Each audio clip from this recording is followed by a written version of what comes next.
Hello, this is Fred McCoy with Sheila McCoy behind the camera. Hi. We're at the Hatfield McCoy Museum in Liberty, Kentucky. I'm thinking about something else in the back of my head, and when you get my age, it's hard to do. You better watch you lose that first train of thought trying to catch a second one. So we're at the Hatfield McCoy Museum in Liberty, Kentucky. You can go to fredmccoy.com. or you can go to hatfieldsmccoysmuseum.com and get all the information you'll probably want. This is going to be another segment of Keeping It Real. Okay. And when we do these segments of Keeping It Real, we're going to discuss something or go over something or try to clarify something that we have seen, heard, was told, or watched on a YouTube or TikTok video. In this case, we don't usually name people specifically. We just say this person said that, this YouTuber said that. When you're a historian, an author, or somebody that just straight out lied, knowing you're lying, we're going to name you. That's just the way it's going to be. Don't mean to be disrespectful. Don't mean to do anything other than call you out and say, hey, you've made a mistake, or you're contributing to this make-believe stuff that people's making up over the years, and it's time that it stops. Let's either prove what we're saying or let's quit saying it. This one here is Bill Richardson, and Bill Richardson is from Wimpson, West Virginia. He's a historian, West Virginia historian, very intelligent man, very well liked, and I'll tell you what, I guess I'm a little bit jealous because I wish we had him in Kentucky, representing Kentucky tourism, and Randall McCoy rather than Devil Anse, because he's certainly done Devil Anse proud. Yeah. Devil Anse would be proud of the way Bill Richardson has portrayed him in the historical markers that he was responsible for putting up, and stories that he has told on the History Channel and so forth. They're all favorable to Devil Anse and West Virginia.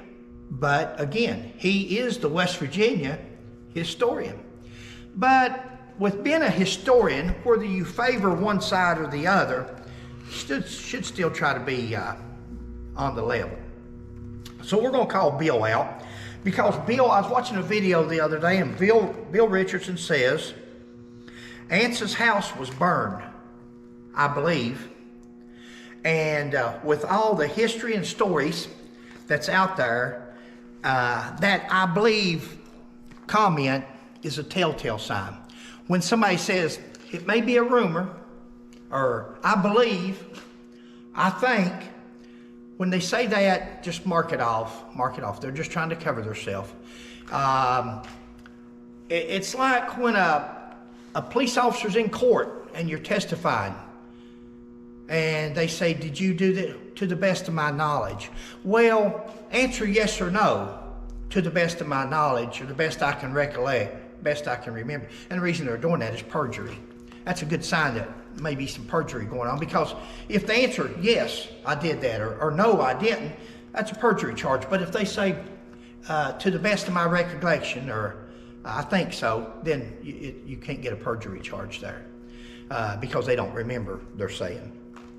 And that's why when you say, make a comment like he said, during the Civil War, Devil Anse had returned home.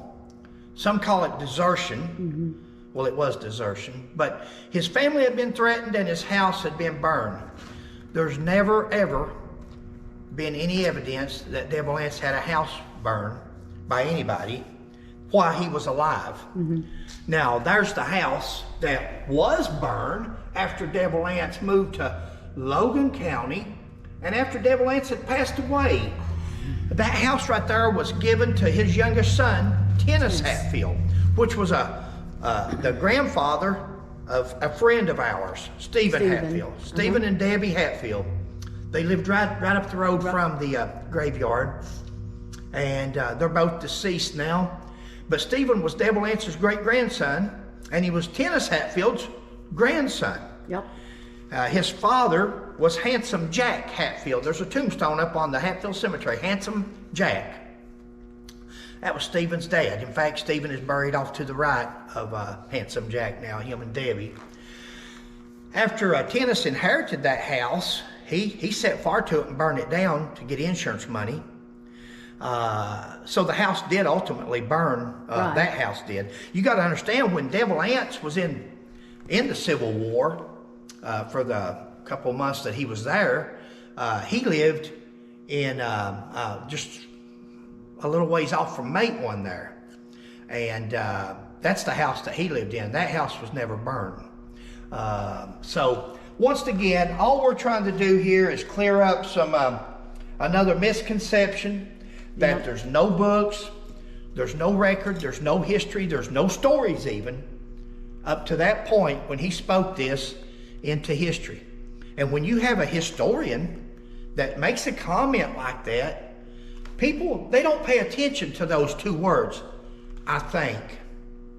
I think Devil Anse had a house burned.